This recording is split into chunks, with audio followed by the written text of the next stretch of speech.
Alright, what's good everyone? Today, I'll be giving you my top tips for becoming a reseller or just reselling in general.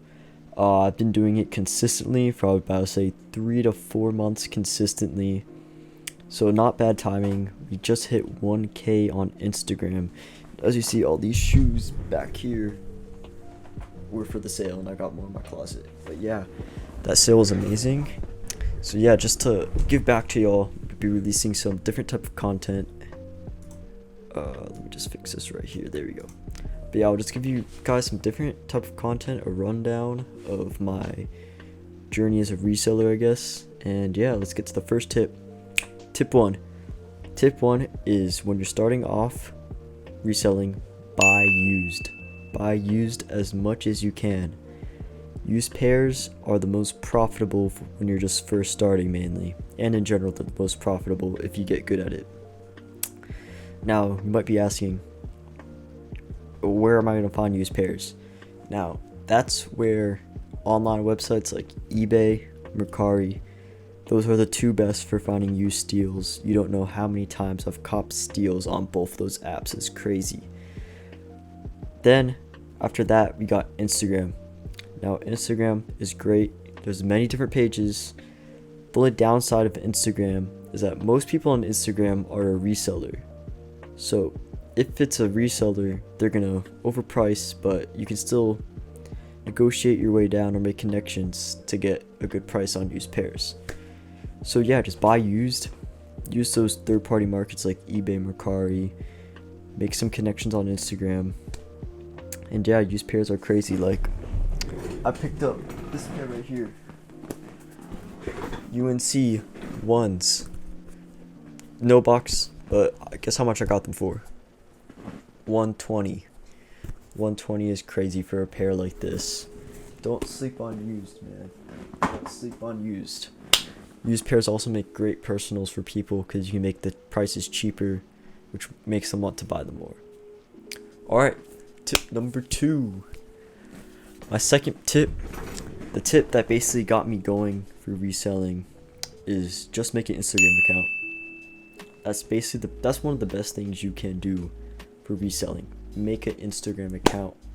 Do it if you want to resell.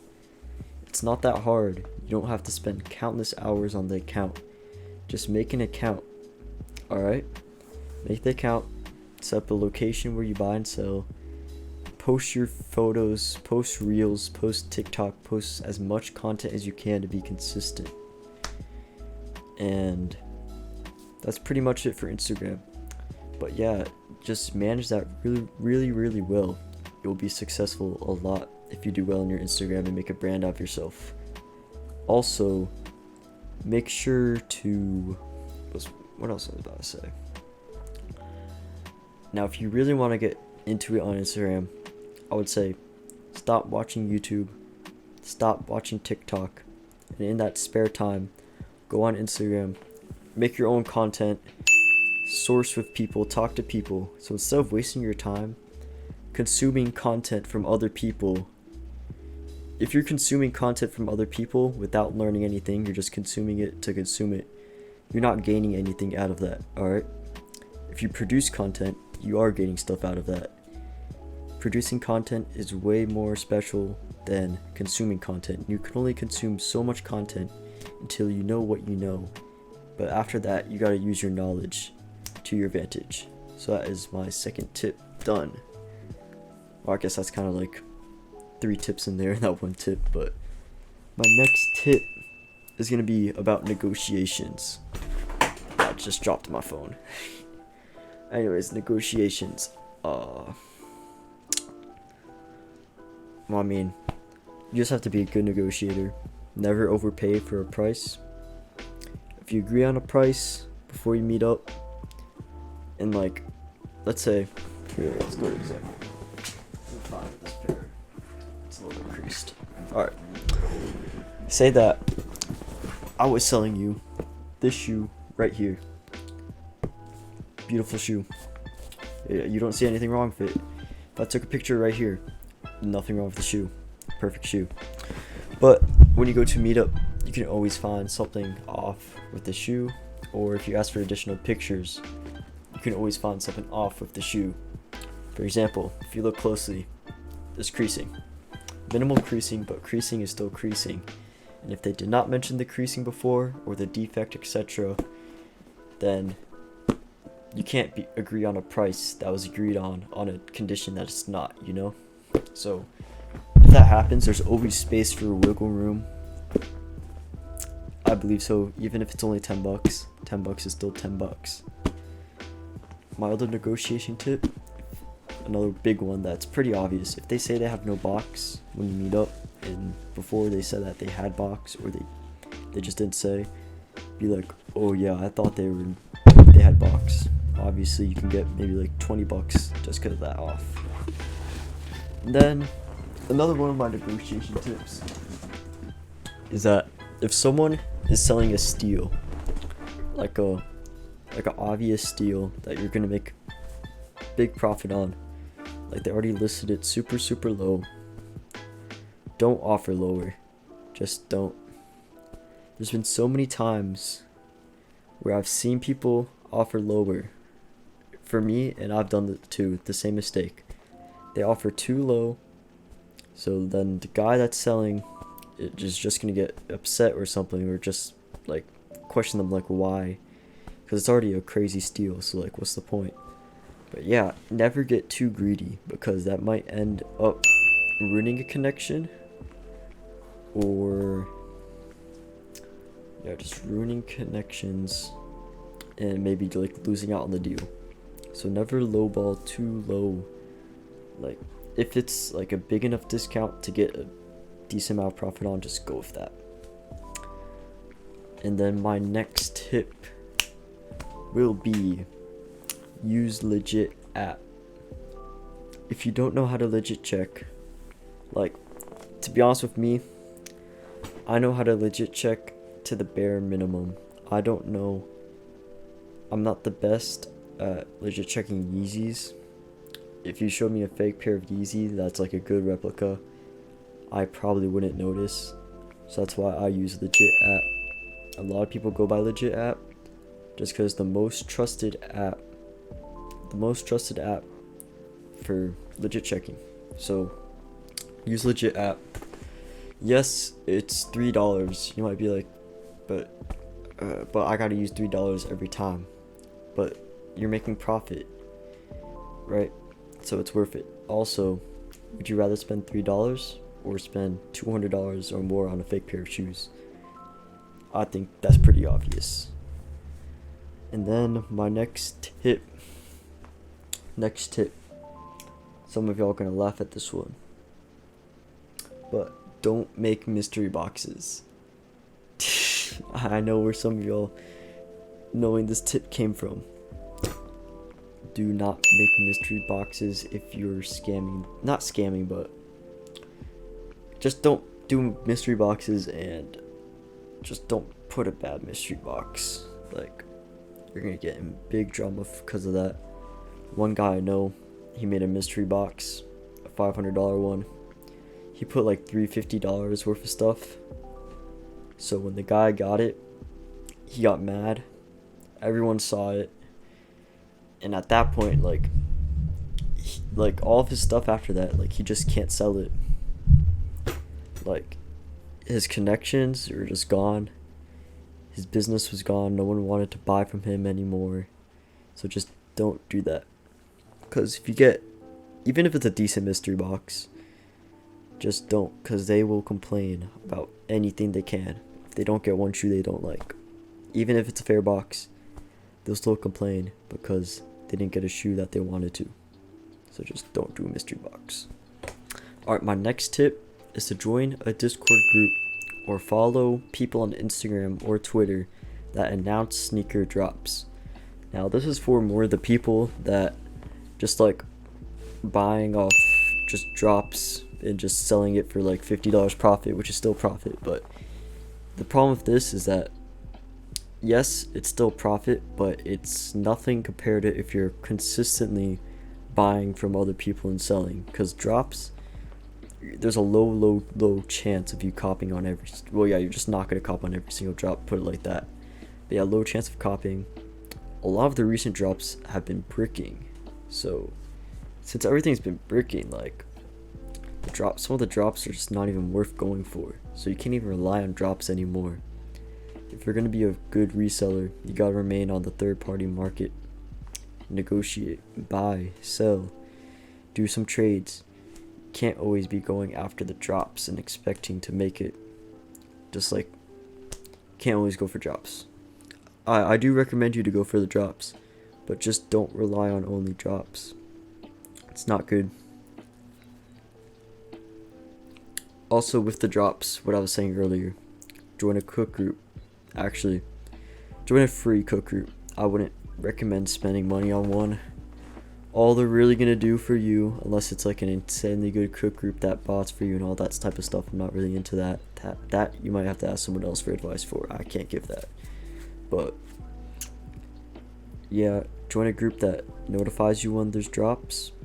Soul Retriever is also really good for drops. Check out Soul Retriever. I think it's like $8 a month.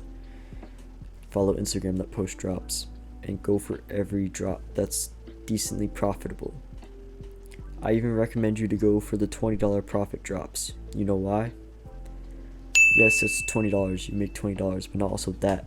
The more shoes you sell, the more connections you get, which is a big rule right there.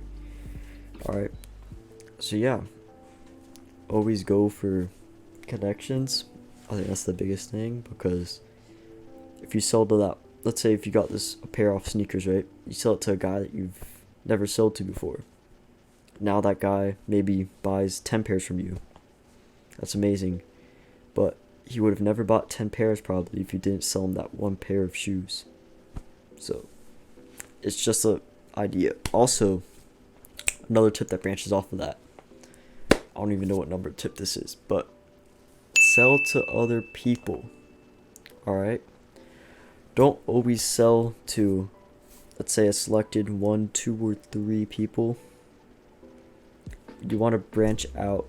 You want to sell to as many people as possible, because more connections the better.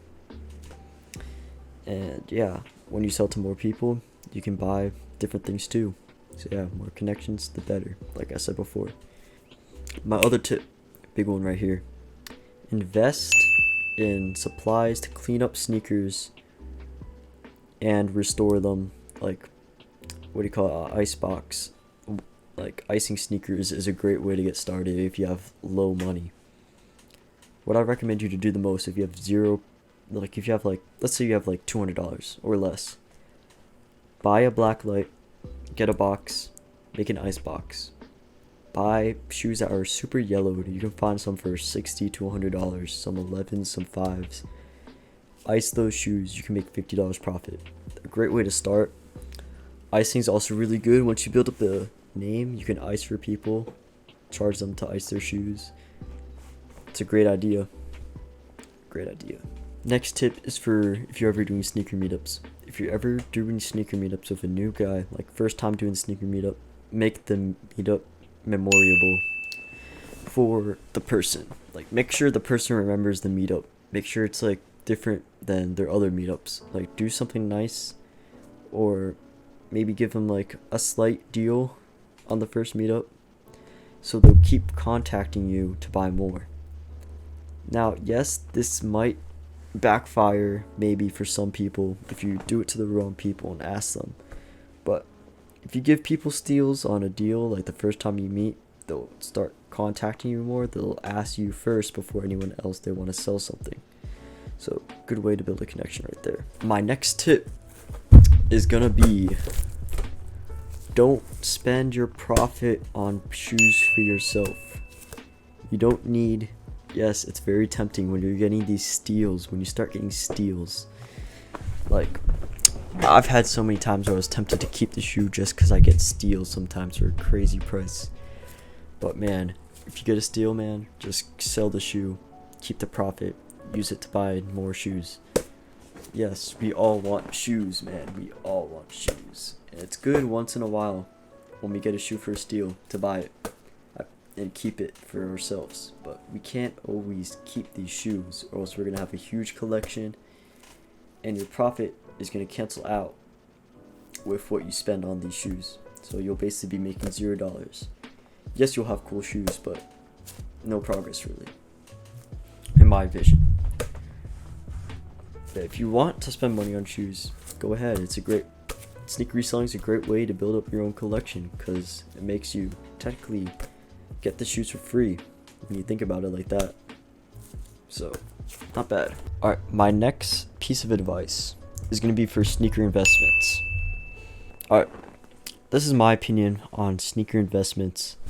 So like if you want to buy a shoe and hold it. Now, let's say if you want to buy a shoe that's around $400 for an investment, not to resell, an investment. I personally don't think you should buy that shoe and hold it if you don't have over, let's say, $4,000 to spend at the moment. Now, it's the 10% rule. I don't know if you guys know what the 10% rule is, or you've heard the 10% rule, but sneaker wise, yes, this kind of goes, the 10% rule is kind of something else, but I apply it to this too. If you don't have, let's say, take all your money, right? Take out 10%. If your 10% is lower than that one shoe you're gonna buy and hold, don't do it. So if you want to buy a $400 shoe for an investment, have $4,000 in cash. Yes, some of y'all can be like, oh yeah, but I can buy this shoe for $400. It'll go up to $800 in 4 years.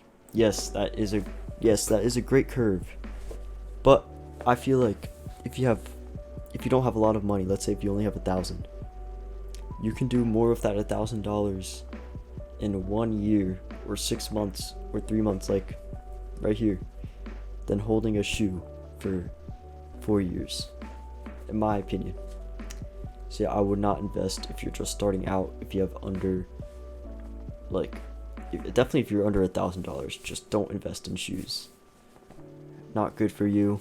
You're better off making quick flips, taking the cash, and making bank. Yeah, I just think that just follow the 10% rule that I said earlier. My next rule will be on sneaker investments. So, countering what I just said before about not doing sneaker investments, let's say if you do have the income to invest in sneakers. Amazing, great. You have a whole different playing field compared to just consistently buying and selling. So you can do both. Now, in my opinion, investing shoes, only pick things you know that will go up. Don't do risky investments. Yes, risky investments are the most profitable sometimes. Stick to things like Travis's, especially the lows, the highs too. Once they stop making these Travis Jordans, man, to the roof. Chicago's, the Lost and Found, is a great investment, but I don't recommend you buying them if you don't have $4,000 in cash or $3,000 on your hands. Not a smart idea. Unless you get them for retail. Then, if you get them for retail or like below 300, then yeah, of course I would say keep them. But if you don't get them for a steal, like if you pay resale to invest, don't do that. Dumb idea. But yeah, that's it for the investment tips. I'm not really too into the investments. One investment I did make recently, not these Travs, were the black canvas 4s. It's not really a great investment, but I bought them for $260. I knew they were gonna go up. I even called it before. Like I was like, oh yeah, this is gonna be a $400 shoe in 4 months. It's now last sold $395. I only held it for a month and a half. So yeah, some shoes I would say just buy, hold them for a month, and they'll go up. Short investments are better than long investments if you're low on income.